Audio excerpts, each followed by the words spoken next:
Hi and welcome to this chat over a cup of tea. Or maybe not so much of a chat because it's me talking as usual, so it's more of a monologue. It's a bit like in the yoga classes that I teach, where I get to talk and you get to listen. But the good thing about this is that you can either, like me, make yourself a cup of tea, a cup of coffee, whatever suits you, and you can take a nice seat in the sofa, or you can plug me into your ears and go for a walk. Because this video, this chat, this monologue is going to be equally much like a podcast. But for those of you who want to have a look, you can watch as well. So the option is yours. If I do manage to figure out the technical aspects around it, maybe this eventually will end up as a podcast as well. We will see. Let's begin.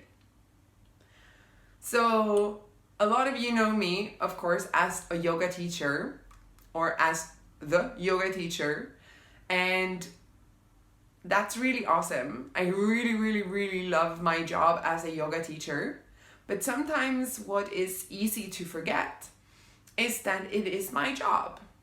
And I know that yoga teachers, we are all different, and they are yoga and they could not think about doing anything else, and they are perfectly happy with just the yoga and all the various aspects that yoga brings into their life. For me, as I said, I really love what I do. I really feel blessed. That's a big word to use, but still, to be able to work as a yoga teacher. But it is also my job.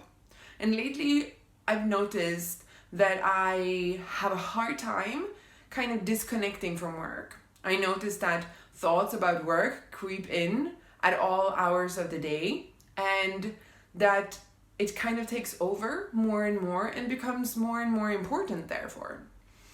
And that's not really how I want to have it, to be honest. I love my job and I enjoy the irregularity of the hours that the job as a yoga teacher can give. But I also want to have other things in my life. So the other day I was out doing a walk and talk that has become like the new norm now in COVID and lockdown. When we can't meet people at home or in a cafe, then we meet up for a walk and talk. So anyways, it's one of my dearest friends here in Rotterdam, and I asked her for some advice to help me figure out maybe a few different things to focus my energies on and my time on in 2021.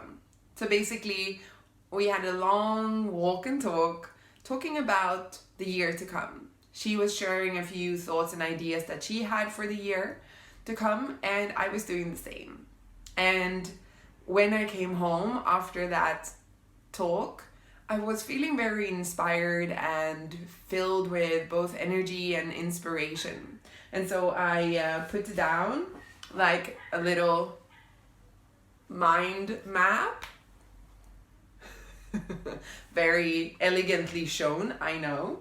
But basically the mind map, the biggest part it says in it is what I want more of or to do in 2021. And there were a few things that came up during the walk and talk that we listed, or when I came home that I listed, and where I kind of want to put my energy and focus in the new year. And for me, it's things that I can do on a fairly regular basis that isn't just connected to work. So some of the bits are connected to the fact that I want to go out more in nature. So out walking or hiking a bit more, and also to read proper books that are not just work related. I love all the yoga books that I have about the human body and all other stuff and personal development stuff. I love those ones. I'm reading such a good book right now. I'll share that in another of these chats. But I want to read just regular novels. I think that's the word in English. I should have looked that up. So things like this, small little things, but still kind of just noting it down on a piece of paper, in my case, a bit more old school. I like to have it visually that way. And just writing what it was that I wanted to do in 2021. What is it that I want more of? And also a few things that she shared that I was so inspired by that I just copied what she was going to do. And basically it was to take a day for myself. Oh my god, the sun is really strong and shining in. If you see my eyes going very small. To take a day for yourself once a quarter. Towards the end of the quarter is my plan, so I planned this day towards the end of March. But a full day for you to reflect upon the last 3 months, to reflect upon the quarter. What has been good? What's your lessons? What have been perhaps not so well? What would you have wished that you could have done differently? So just a little reflection day, summarizing, and it can be from a work perspective, or it can be from a personal perspective, or in my case it's going to be a bit of both, because my work is also so connected towards my person or my persona, or how to put it. So I'm going to focus on both of those things in the same. But planning a full day, and in my case and my friend as well, we were saying we do not want to do that day at home. So even if it is a day just sitting at the library or a coffee place or so on, to kind of get out from the four walls at home. Hopefully lockdown is not going to interfere with that plan, but still a full day and with pen and paper, and just kind of having a couple of questions and reflecting, allowing myself that time to think. So that I've planned. So first date for me is towards the end of March. It's already in my calendar. And then I intend to repeat the same thing for the end of June, the end of September, and of course the end of December, even though that's very far ahead.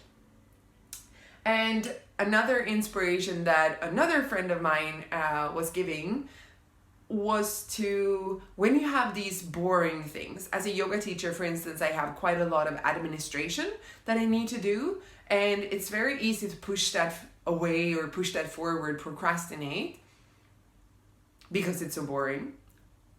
To do it in a nicer way, maybe treating myself to, again, if and when the coffee places are going to open, to sit at my favorite cafe with a nice coffee and getting the invoices done and the timesheets filled in and whatever else I need to do.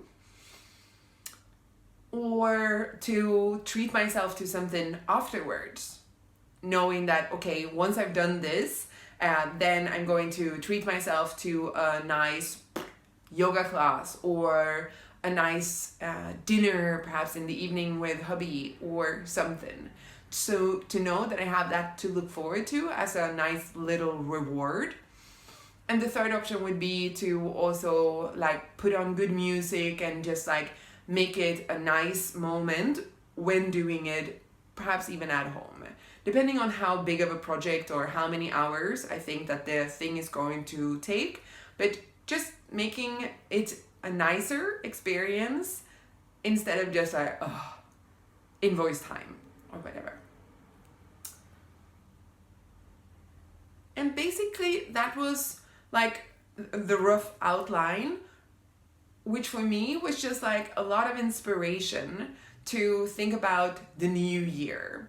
What is it that I want to focus on? What's feeling important? What is it that I want to spend time doing, which isn't just work?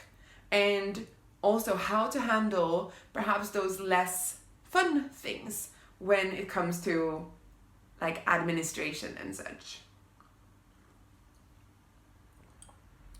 So these are a few thoughts from me on how to prepare for the year to come. If you happen to be more interested and curious on what it is that I will be focusing on for myself in 2021, you can always leave a comment and I'll be sure to share a bit more of my thoughts for 2021. Speaking about ideas though, so there's this lovely, fabulous yoga book called The Yamas and the Niyamas. Some of you have been in classes over the years where I have made this into the themes of the classes.